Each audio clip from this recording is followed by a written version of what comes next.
Good afternoon, everyone. We're going to go ahead and get started. My name is Michelle Nelson, and I'm the social media content specialist here at FieldRoutes.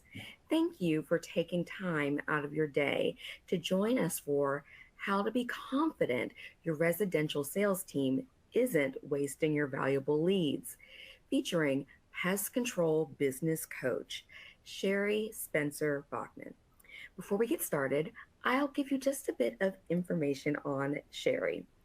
And to put it simply, Sheri Spencer Bachman helps pest control operators grow their business. As the pest control business coach, Bachman helps clients overcome obstacles, reduce their stress, and implement systems and decision making that will lead to their first or next $1 million in revenue. Bachman is a veteran of the pest control industry, having owned Spencer Pest Services for 30 years. Today, she offers webinar training specific to the pest control industry that's geared toward business success. As a certified Colby consultant, she helps companies get the right people on staff and in the right position on the staff.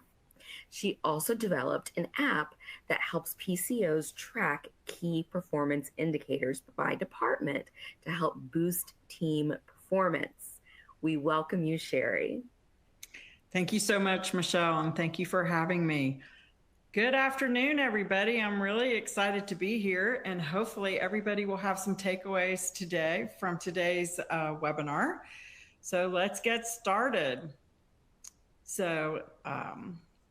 Let's talk about sales, my favorite subject. So today, what you're going to learn is how to create sales goals based on your growth goals. And some people may be saying, what is that? And then what metrics you need to track for sales and how to hold your sales team accountable. And these are so important because so many of us that have been in the pest control business, we get the service side of the business. Like, we know how to do service. We know what our technicians should be doing. But when it comes to sales, we're kind of at a loss because it just either kind of happened or whatever. And then all of a sudden we reach a certain size and we seem to be repeating that same year over and over again because we aren't getting the sales we need, but we don't know why, and we don't know what to do about it. So hopefully today we'll get some answers I'll provide some answers that will help y'all get there. So let's get going. So first of all, when I think of sales, or a lot of people think of sales, there's two sides to the puzzle. There's the marketing side that is to generate sales leads. And then there's the actual sales process itself that is going to get those leads closed. Now, today is not on marketing itself, but so many times when we're not getting enough sales, the first thing we do is we think we need to spend more money on marketing because, if we spend more money on marketing, sales are just automatically going to increase.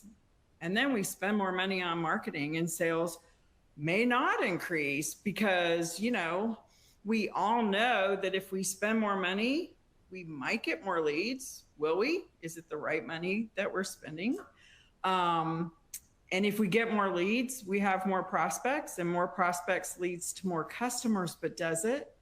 Like, you either have a marketing problem if you're not getting enough leads, or you have a sales problem if those leads aren't getting closed. So these are important numbers to track as to what the cost of a lead is and what the cost of a sale is. And those are some things that need to be determined to know if your marketing's working or do you have a sales problem. So why aren't we reaching our goals? And do we even know what our goals are? And do we even know if we're close or what that is? So let's talk about setting goals. So have we set them, and are we measuring them? Because we all know what gets measured actually gets done, because what gets measured actually gets managed.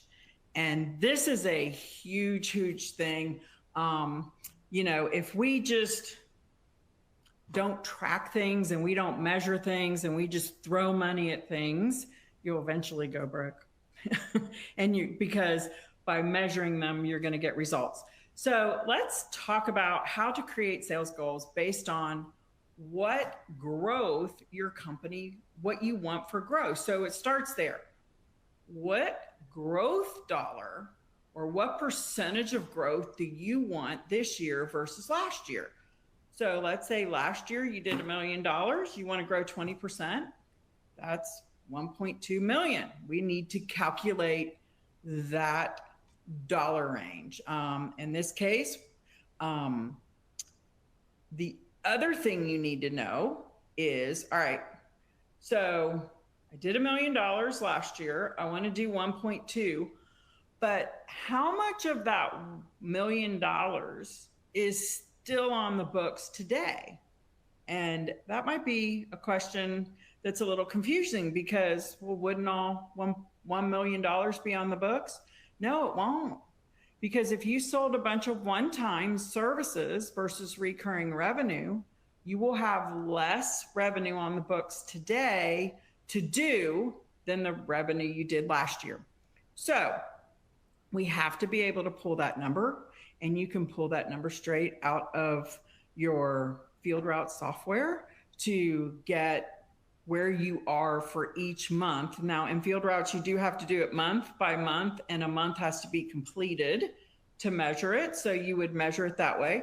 But determining how much you have to do, and if you're, in this example that I gave, if you did $1 million last year and you have $1.1 million on the books, congratulations to you, because you sold a lot of recurring revenue, you focused on it, and you have retained those customers.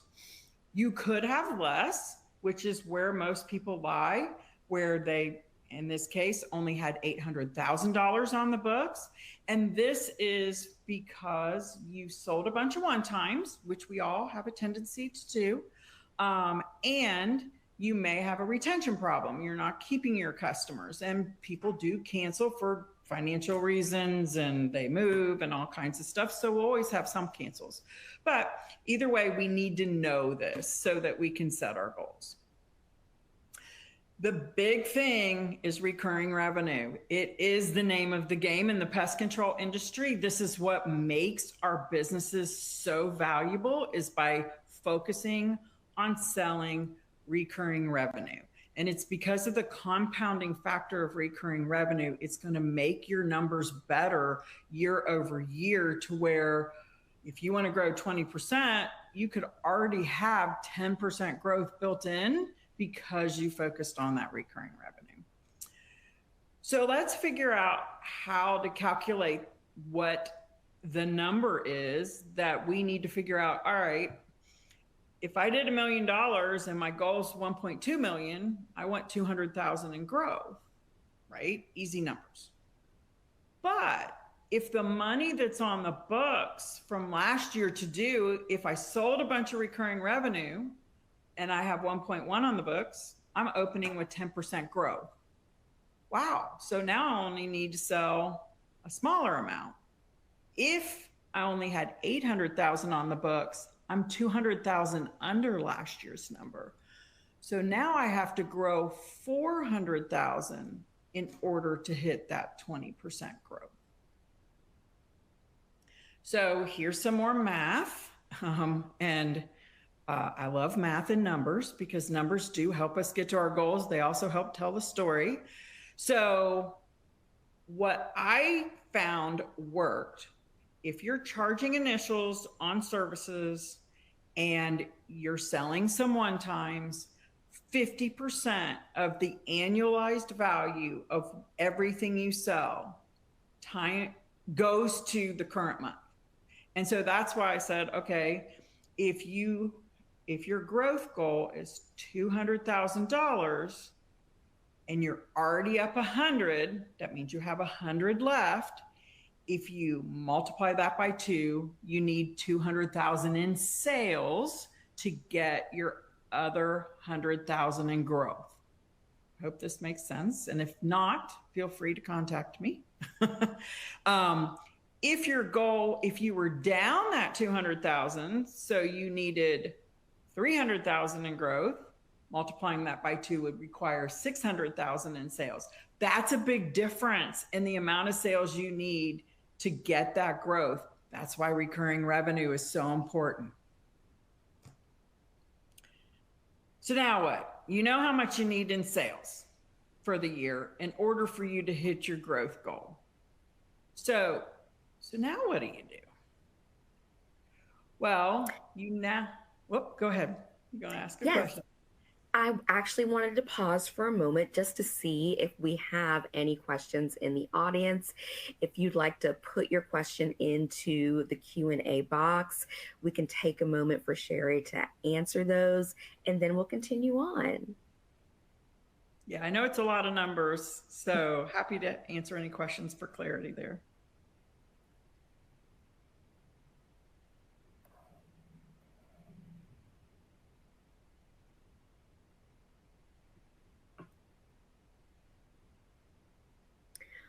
All right, someone asked 50% recurring.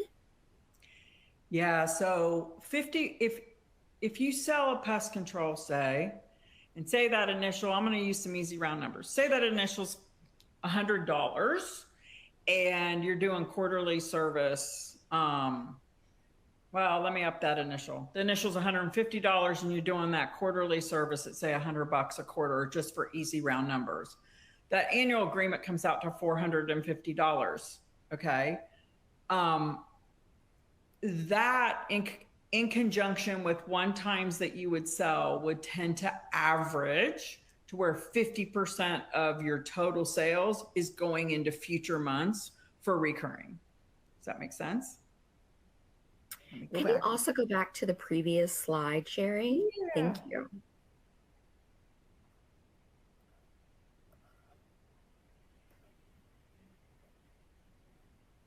Does that help? Any additional explanations on the slide?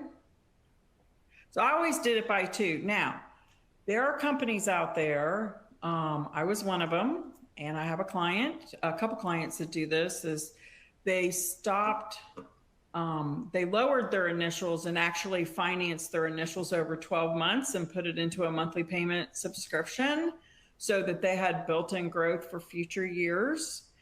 And so because of that, they have to actually triple their sales goal, the dollar figures needed, because more is going into future months, if that makes sense. Very few people do this. It is high risk, but it is high reward.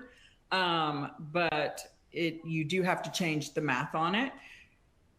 You can actually even do some analysis through reports to get the exact figure. I just found 50, it always seemed to come out somewhere around 50%. And if I doubled the number, I could get real close and definitely hit or exceed my goal.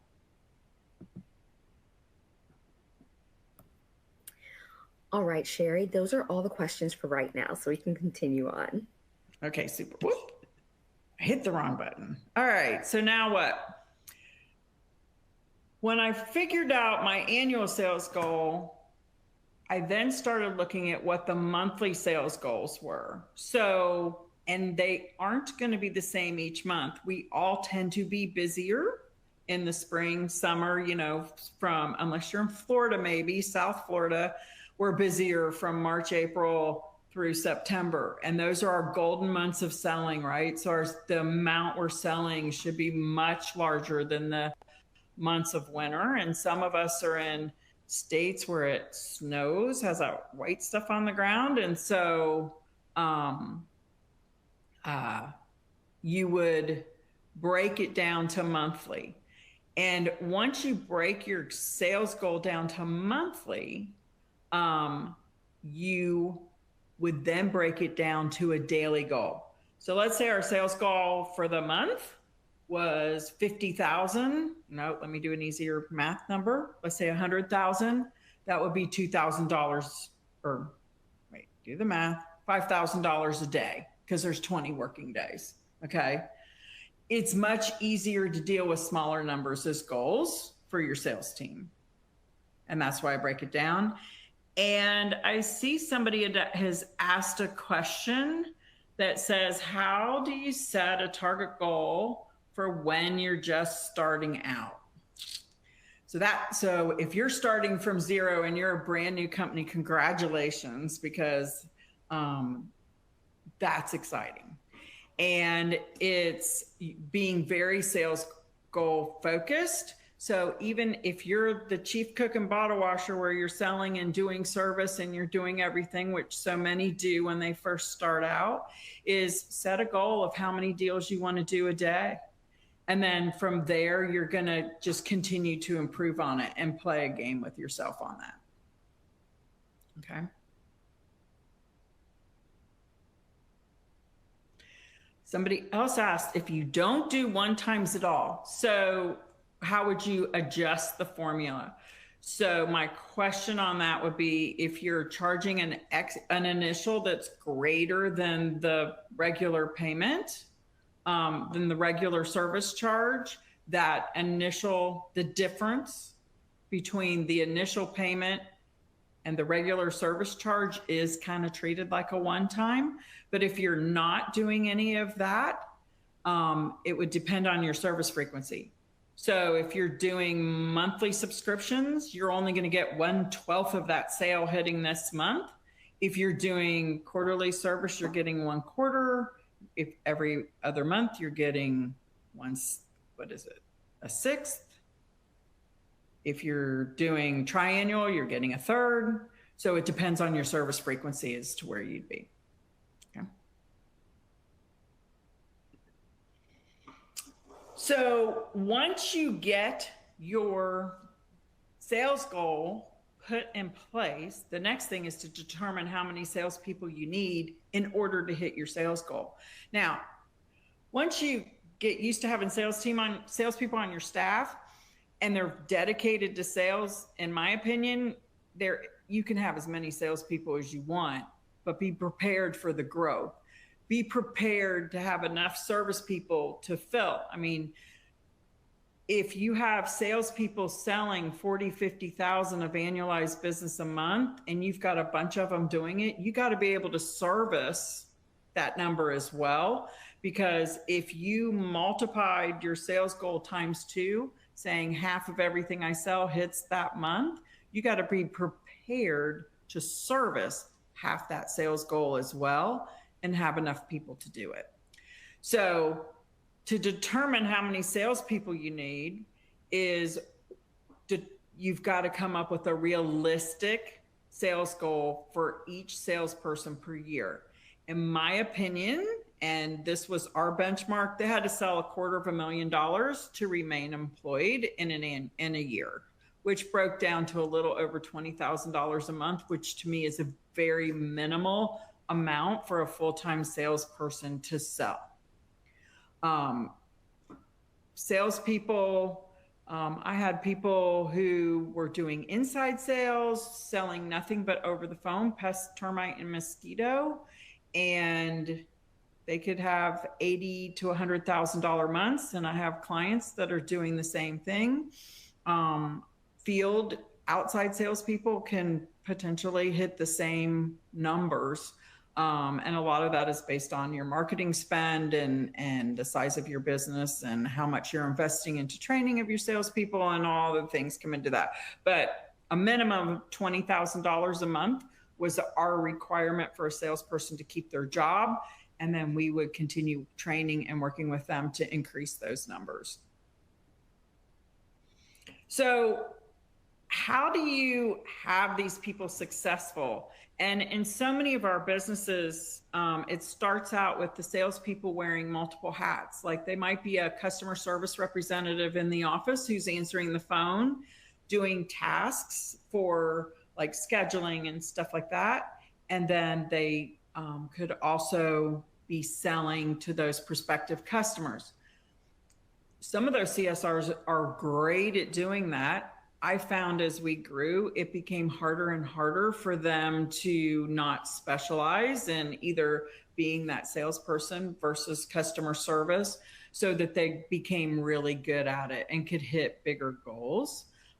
Sometimes they come from service techs in the field, to where you've got a service tech who's actually pretty good at selling, and you would be able to get more out of them if they sold full time, so that they didn't have the distraction or interference of service. Service techs will often say they don't have time to sell. But when you get salespeople, we have to set them up for success, right? So let's talk about what success looks like in salespeople. And so I've created this Tale of Two Salespeople scenario, and I would like you to meet Jim and Sam. And so Jim and Sam are two successful or not successful salespeople, depending on how you look at it. So let's see what they do that's different. They're both working really, really hard, but Jim is outperforming Sam. Sam has just as much experience in pest control. I mean, he's been doing it. He loves his customers. Customers love him, but his sales numbers aren't that close to Jim's. And every time he gets his paycheck, he's kind of a little upset. It's kind of like, what? You said I'd make more money in sales, and how come I'm not making more money? So let's look at why that would occur. Is Jim getting more leads than Sam? Okay, that could be. So that would be one thing we would look at. Is Jim getting better leads? Well, how do you define better leads? And salespeople will always tell you this. Well, Jim's getting better leads. And it's like, they're all coming in. I mean, why is one better than another? Is Jim getting deals handed to him? I don't know. Is Jim just a better salesperson? Some people have a better knack than others, maybe.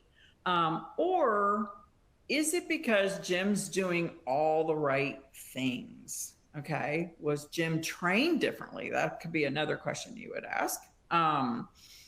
So let's ask, we have a poll question here. Sorry. So sorry. We have a polling question here to ask. And if everybody could answer the question, how many of you own or work for a pest control business?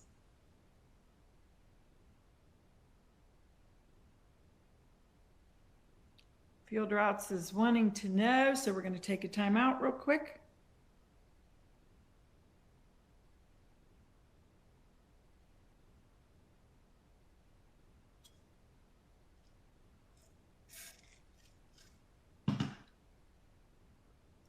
Turn the Bluetooth on my computer and my phone. Why is that happening? Ooh.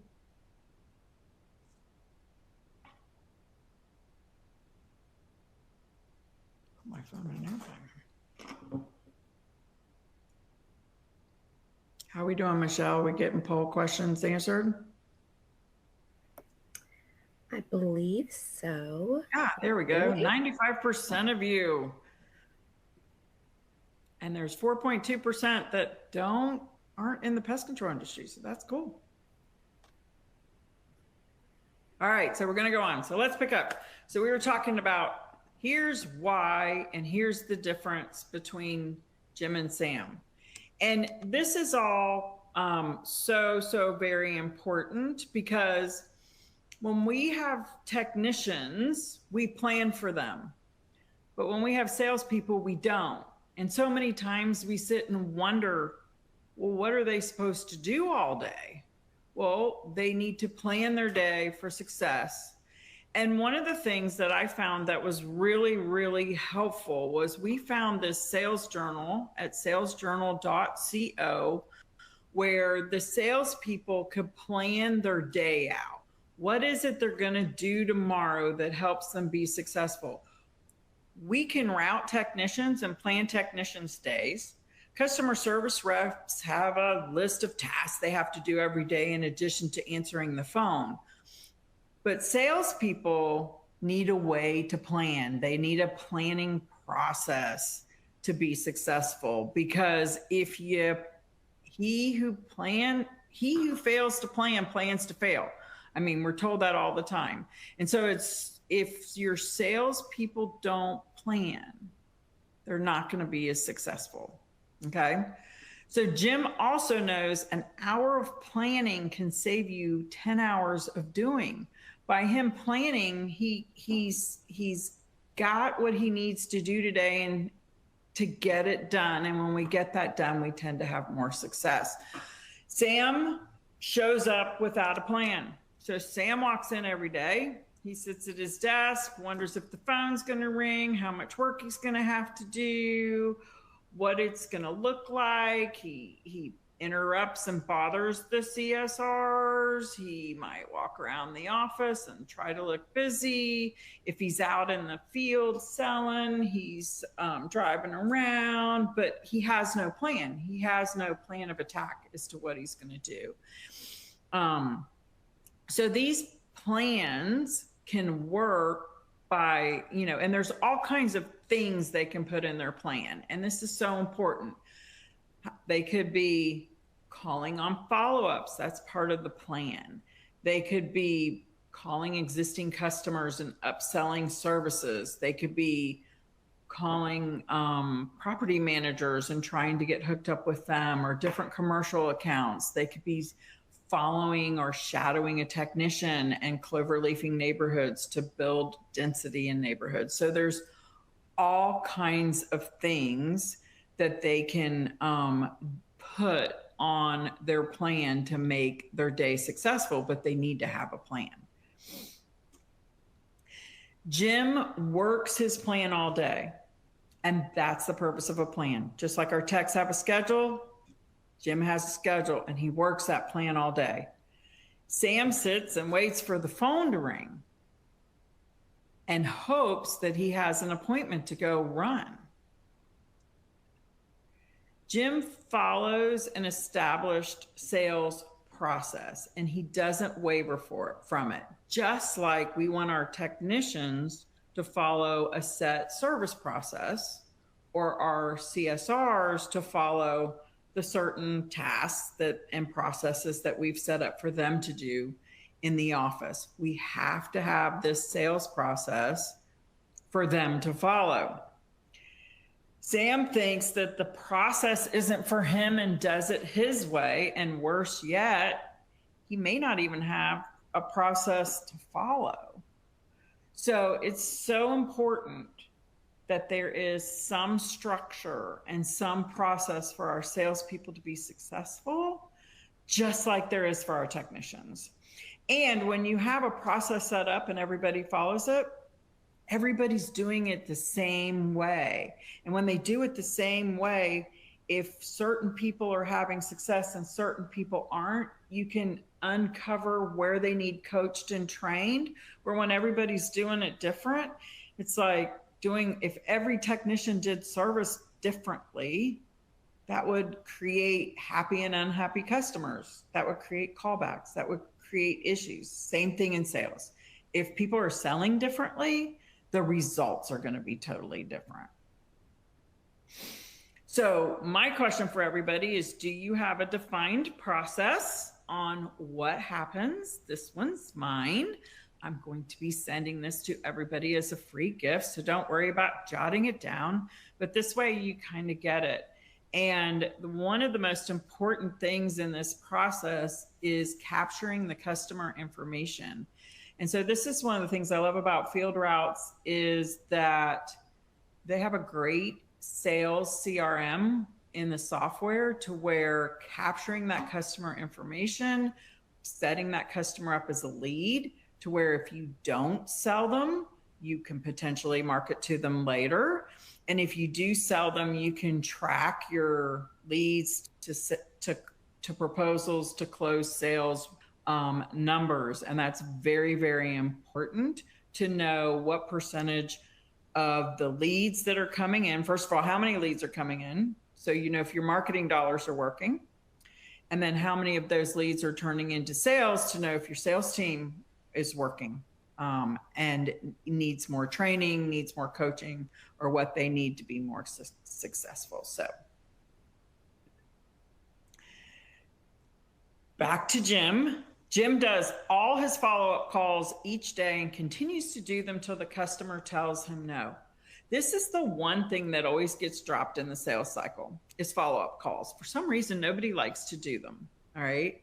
And this is the most important thing. If you don't close that customer when you meet with them face-to-face or talk to them on the phone, and let me remind everybody, the majority of the leads we run in the pest control business, the customer is typically calling us. I mean, there are some door-to-door companies out there that are generating and creating leads, but in general, those that aren't door-to-door companies, we're waiting for the phone to ring and having our marketing dollars work. Well, the phone rang, the customer called us with a problem, we didn't close it. Maybe the customer's wanting to see who wants their business, and the first person to follow up gets that business. And 48% of salespeople never follow up, and only 25% of the ones that do only do one follow-up. And only 10% of salespeople do more than one follow-up. And 80% of the sales that weren't closed face-to-face or on that first phone call get closed with a follow-up, and nobody does it. So this has to be built into your process. And it can be as simple as sending a customer a text the very next day. It could be as simple as making a phone call. Are you ready to get started? Just following up, sending a text. Are you ready to get started? Contacting them multiple ways. This shouldn't be too, overwhelming, and it shouldn't take too much of your time to do this follow-up. And you've already spent time doing your pitch. You might as well spend time following up to get that closed and make some money off these people. All right. Sam doesn't do follow-up calls. His philosophy is, and I hear this from clients all the time, they don't want to bother the potential client. It's not a bother. They called you with a problem. You need to be wanting to solve that customer's problem for them.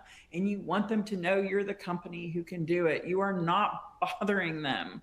And a lot of them are waiting to see who follows up. I know I had a salesperson leave, and we gave his unclosed leads list to the other salespeople. And when they called to follow up, the number one reason people didn't buy from us was because there was no follow-up being done by that individual. And he left because he wasn't making any money. Jim works reports of existing customers and selling them extra services. This is the cheapest lead you have. Existing customers with pest only that don't have termite, or have termite, no pest, don't have mosquito, whatever it is. This is the cheapest lead a company can have. And having a process in place for them to call 10 customers a day and try to cross-sell, or spend an hour a day on the phone trying to cross-sell, or some sort of metric to where this is part of your sales process and what they do. And in the slower months, this is key. And this will keep salespeople hitting their sales quotas in these slower months by utilizing and mining your existing customers. I love this. So William Santiago, great point. A follow-up shows you care about their pest issues. Yes, good. He gets it. All right, so Sam waits for the phone to ring again, and he continuously says, nobody ever calls. I'm not getting any leads. Nothing's ever happening, right? So you've got to generate the leads yourself, all right?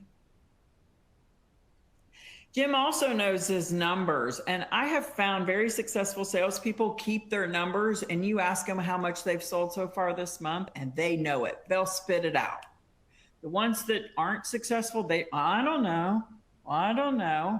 You need to know your numbers. This is important. How many leads have you received?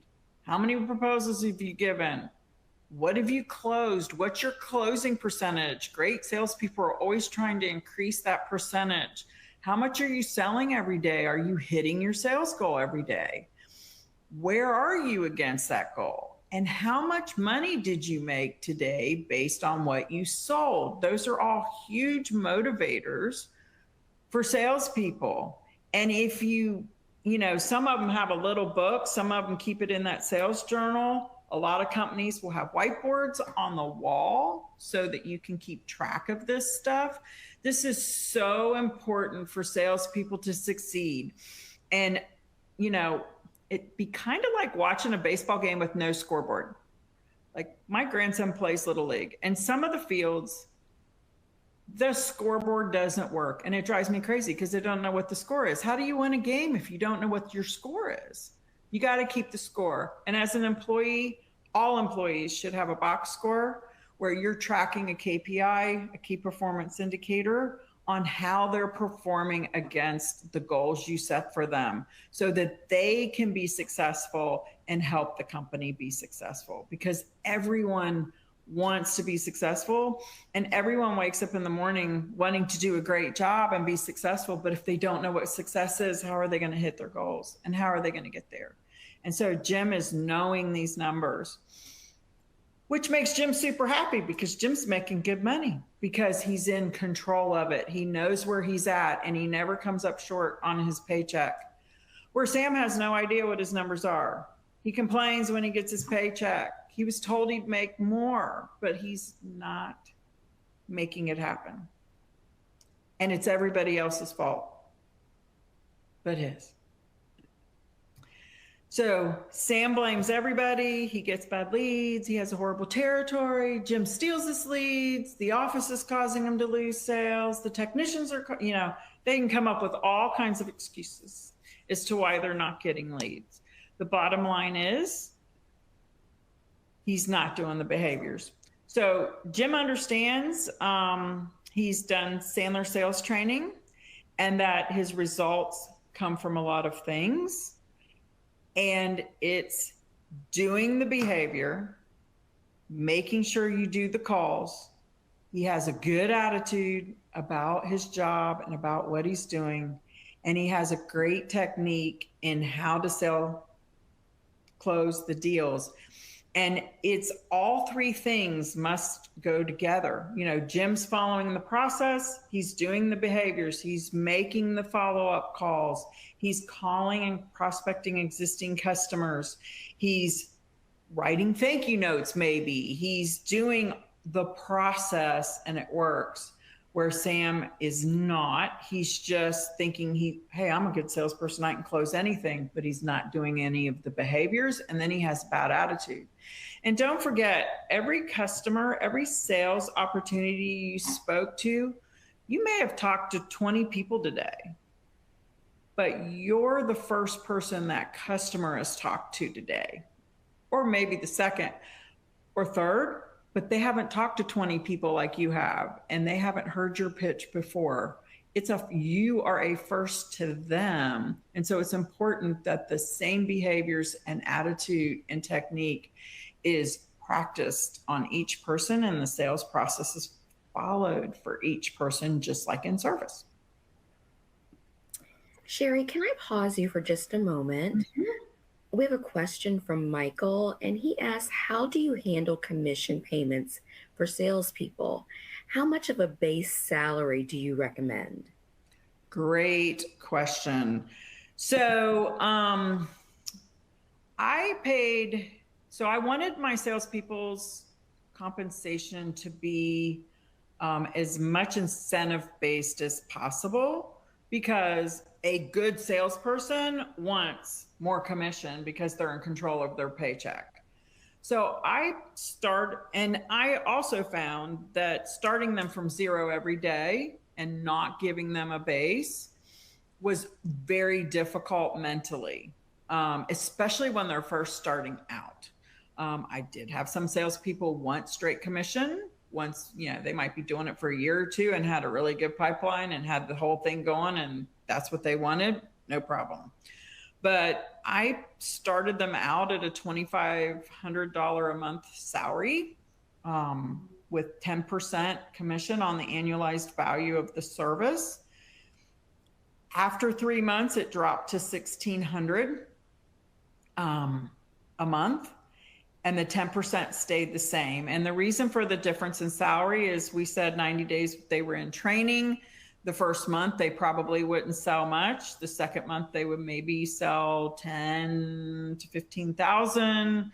By the third month, they should be exceeding that $20,000 minimum. And so the makeup would adjust. And so the question is that in field sales or office sales? And that would be both. I paid them both exactly the same. And I actually gave my technicians all 10% sales commission as well, considering their service wages as their base. And that way there was no games being done between service and sales, to where the salesperson was convincing them to give them the sale and they'd pay the commission and different things like that. And so I just tried to keep it as black and white as possible. Okay. So let's get back to this behavior thing, because this is so important, doing all the right things over the sales. And making sure the behaviors are done, making sure they have the right mindset, and making sure the technique they use is good. So let me answer some more questions. Do you think customer service reps should give quotes over the phone to sign up customers, or do you think we should have technicians do free same-day inspections and be able to service same day? So different companies have different philosophies on that. I love phone sales, and that's how I came up through the industry. So I did not come up through service. I came up as a CSR that moved into sales, that then moved into management, and then bought the company from my father. I feel that office sales, inside sales, I'm going to call them, I feel that I could sell to more people. So in an hour, a typical inside sales call should be maybe 5 minutes on average. And I could talk to 10 people an hour. And so at least, and so I had the opportunity to close 10 people, where a service tech outside or a outside salesperson, a full-time salesperson, they're driving. So you got that drive time built in, which at the cost of fuel and the vehicle gets added in. And then I can only see 4, 5, 6 people a day, where I can talk to more than that an hour. So my opportunity is greater selling over the phone. I did have both inside and outside salespeople for 2 reasons. Outside salespeople can sell were needed for rodent exclusion work. I did lawn services in my Florida office, and so I needed outside sales to sell lawns. I know there are companies that sell lawn over the phone today, and with technology, you certainly can because of Google Maps and stuff. And so, but I had a mixture of both for different reasons. But my inside sales did sell pest, termite, and mosquito over the phone all day long. And my termite was all Centricon, so it made it very easy to sell termite bait over the phone. Okay, any questions I missed, or am I good? Yeah, I got them. Okay. So one of the things that I have found, it was difficult for me because I didn't know how to train a salesperson, even though I did sales, right? And it's very, very difficult for a lot of companies because they came up through service and they don't know how to train the salespeople to do sales, is bringing in, figuring out how to put that training program together how to hold those salespeople accountable, and how to get them trained. Because when we fail to train people, we're I'm hitting the wrong button again. How do we train them? How do we motivate them? How do we, keep them, invest in them, and help them be successful? Because when they're successful, they help us grow. They're a key component to our business. And the best thing you can do is give your sales team training. They've got to have a defined process. You have got to practice. Okay. Role playing, everybody hates it. It is so necessary. You do not want to role play with a potential sale. If you have not practiced your sales pitch on your current peers, with your boss, with your teammates, with, your employees, whatever that is, if you are not practicing on each other, God, it's really expensive to practice on a customer, right? We don't send technicians out and let them just spray the house wrong. We teach them how to make application. We don't just put a B&G in their hand and give them a bunch of bottles of chemical and release them. So salespeople need to be role playing regularly. And we've got to have a process that helps them succeed. We need to know how to get sales even when the phones aren't ringing, and how to talk to our existing customer base, and how to prospect them, and what things work and what things aren't working. And salespeople who are having success need to be sharing what they're doing with salespeople who aren't having success, and everybody's learning from each other. We need to teach them how to plan their day. I found that my best salespeople, when my best salespeople came from my service team or were a CSR that went into sales, they were my best salespeople. But where they struggled was we scheduled everything for them as a technician. And as a CSR, we had their whole day laid out as to what they needed to do all day. But in sales, they didn't know how to plan their day. We had to teach them. And we had to teach them how to manage that day efficiently and how to do the behaviors that made them successful. And we had to give them a lot of attaboys. And we had to get excited and ring bells when sales occurred to pump them up and get them excited about what they were doing. We have to teach them how to quote services. We have to teach them pricing and how to overcome objections, or overcome when a customer says, oh, well, can you do any better on price? No, this is my price. We had to teach them to ask those closing questions in order to get the deal. And we had to teach them how to set the proper expectations once the deal was closed, so that we didn't lose the customer. And so all these things need to be part of your training program. You've got to set goals. You have to. And if you're a business owner, you need to know how many leads are coming in to know your marketing dollars are working.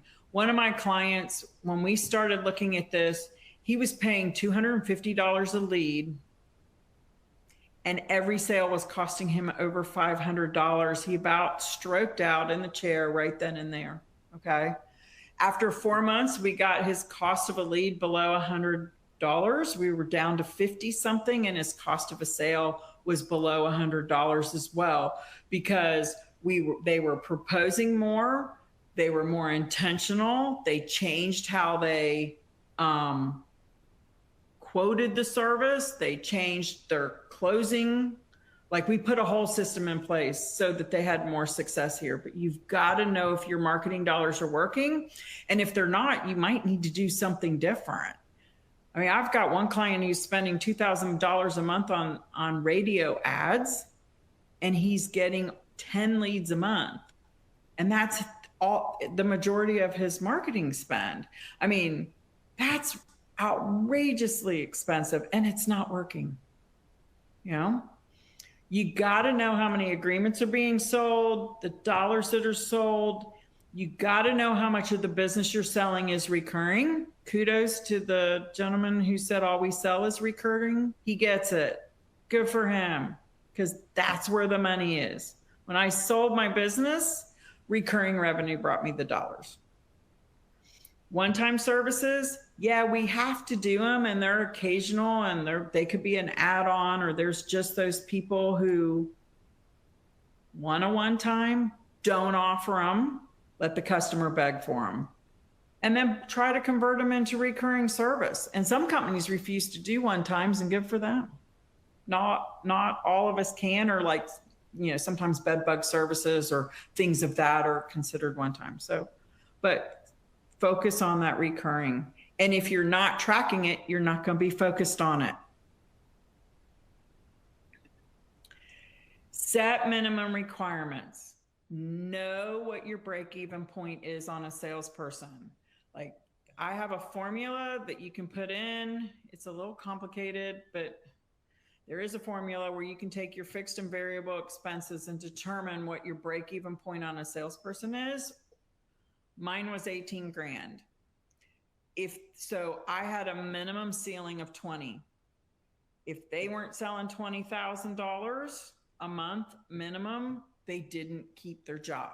And you know, we worked with them, we coached them, we got them up, but if they just couldn't ever get up there, I couldn't afford to keep them. They were in the wrong seat. They weren't going to succeed there, and I would put them someplace else if they were a great culture fit, or I'd help them find a job elsewhere to where they could be more successful, because it's just as aggravating for them as it is for you. So this is a lot, and a lot of us don't know how to get an ROI on our sales team. We don't know even begin where to create, how to even create a sales process, let alone how to train a salesperson. And you got to learn how. You do. And if you're a business owner, you need to learn how. If you know, and some business owners will say, well, I'll just hire a sales manager. Well, that is the most expensive position you can hire for. And unless you're a big company, that's a really expensive position to hire for. Because with sales, you've got to get results, and it's a huge overhead cost that should have about 8 salespeople under them before you, 8 to 10 salespeople before you bring in that sales manager. I do offer these services, and we are putting on, so I have collaborated with Sandler Sales Training, which I love, the Sandler methods of selling. I personally went through it years ago when I was a salesperson. My whole sales team went through it. And I like it because they don't sell based off scripts. They sell to the customer's pain, and found it it gave me a way to outsource the training to somebody else so that my team was successful. So I found a who or somebody else to do this for me so that I could learn it to hold them accountable, but I didn't have to train it. So I do offer this 6-week course. It's 1 hour a week. It comes up with the whole system. It'll hit all these things to make your salespeople successful. The next course starts on Tuesday, July 25th at 2:00 Eastern. So if you're interested, let me know, and we're here to help you get this done. What we cover is behaviors, how to do the behaviors, how to get to close, how to cross-sell customers, how to diagnose their problems and sell to pain, how leaders can help coach their employees and have some systems in place. And there's a whole lot there. And we even have a monthly meetup group that have graduated from the Sandler sales class that are all meeting to discuss every month issues that they're having to help them overcome obstacles and become better salespeople. So we've got that as well. So if you're interested, this is me. feel free to schedule a call with me or just email me and I can send some information to you. Any questions? I'm sure that our audience does have some questions because that was great information, Sheri. So, everyone, if you haven't done so already, go ahead and submit any questions you have for Sheri using the Q&A dialog box on the side of your screen. She will answer as many questions as possible in the time that we have left. And while you're doing that, I'll ask that Belle, our moderator, highlight the button at the bottom of your screen where you can sign up for a free demo of FieldRoutes. For anyone who's not already a FieldRoutes customer, this is a great opportunity to experience our operations and marketing suites firsthand. More information about Sheri and her pest control business coaching may be found via the links beneath Sheri's picture. And that's on the right-hand side of your screen. All right, let me look for questions.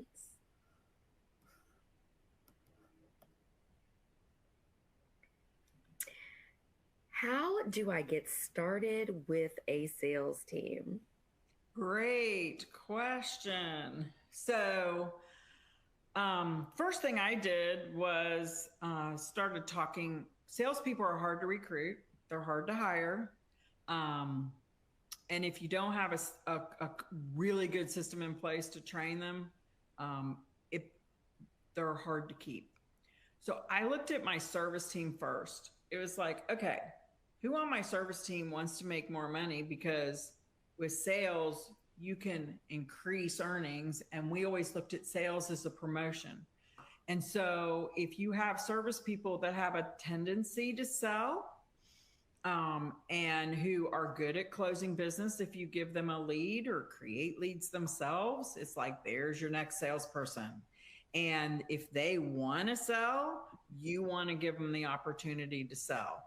The other one is coming from the office. If you have a customer service rep who, again, is good at selling over the phone or wants to make more money and would prefer, I was that person. I wanted to talk on the phone all day. I really didn't want to sit and do tasks all day.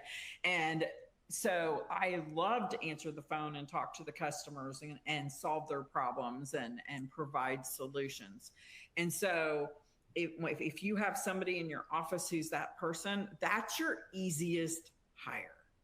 And that's where I would start. And then, from there, bringing in outside salespeople, or salespeople from the outside. If you're wanting them to sell over the phone, I found that telemarketing type people were more in tune with selling over the phone. Like, we got a girl who was a rock star that sold grave sites by telemarketing, by just calling people to buy grave sites. And I'm like, okay, if she can sell grave sites, she can sell pest control, because that's a hard sale. But you want people who are used to telemarketing and being on the phone and being capable of making those calls, type of thing. All right, our next question. Estimated marketing budget percent by percent of revenue. An opinion makeup of digital, social, billboards, radio, TV, existent client prospects, etc. Yeah, so per Dan Gordon with PCO Bookkeepers, your benchmark for marketing spend could be anywhere from 4% to 8% of revenue. Now, there are companies that spend a lot more, and there are companies that spend a lot less. So it's how much are you wanting to invest of your profits, basically, because if you spend less, your profit goes up, and if you spend more, your profit goes down potentially. But how much as a business owner are you wanting to spend to invest in growing your business? So there were some years my marketing dollars were maybe in that 4 to 5% range. And then there were other years they could have been 8 to 10%, because it was like, all right, I'm not taking any money out of the business this year, or I'm just taking enough to live off of, and I'm reinvesting back in my business for growth because I'm wanting more growth. As far as what that is made up of, I think that depends on your market. So when I was in Melbourne and Vero Beach, Florida. If I did TV, I hit Orlando or West Palm Beach. I didn't service those markets. And in Atlanta, I couldn't afford TV. But in Greenville, South Carolina, TV was very affordable. And I did a ton of TV. But the only TV I found that worked was the morning news. To be on that morning news channel with 15-second ads, people don't change the channel. They don't record the show. They leave the news on while they're getting ready in the morning, waiting for the weather and the traffic report. And I always try to sponsor one of the other type of deal. But it depends on your market. If you're in a market with tons of traffic where people are sitting in traffic, billboards work great. I swear every pest control company in Atlanta has a billboard that of any big size, because they sit in traffic all day, right? So they're going to read it. If people are driving by the billboard fast, the billboard isn't going to work. Digital marketing, my number one reason people bought from us was because of our Google reviews. We focused on getting as many Google reviews as we could, and we had 4.9 to 5.0 rating all the time on Google. And if we got a bad review, we handled it properly and quickly. But we did pay-per-click and all kinds of stuff. But it's a matter of what you can afford and what works for your market. Very good. We have one last question. If one-time services are not offered, what would you recommend initials to be billed for when doing monthly recurring billing? Okay. So you've got to, if you're doing monthly recurring billing, there's two ways to do it. One is you do charge an initial because you got to cover your upfront costs. You got to cover your sales commission. You got to cover that. And, I highly recommend service agreements, but you don't want bad reviews because customers aren't allowed out of their agreement, right?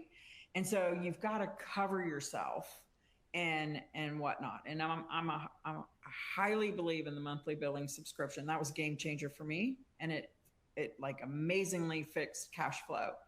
But there is another way of doing it, and that's where you're financing the whole thing over 12 months.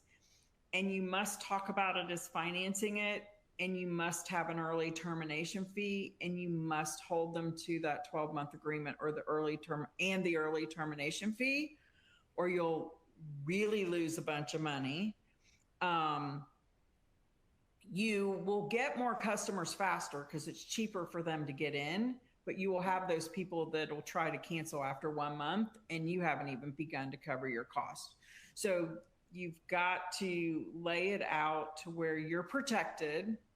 The beauty of financing that initial over the 12 months is you have built in growth for year 2. So year 1's risky, but so the first year you implement it, it's risky because you're not covering your costs right away. So if you have the money to do that, it's phenomenal in the second year because you have built-in growth already at 20-25%, and everything you do that's new. So that's how that's how I started growing 30-40%, was because I did that and built in the growth. It's a risk, and you really have to do a lot of training with your salespeople and with your customer service reps that are taking cancellations to make sure that these things are getting handled the way they need to be, and this early termination fee is being discussed to protect you.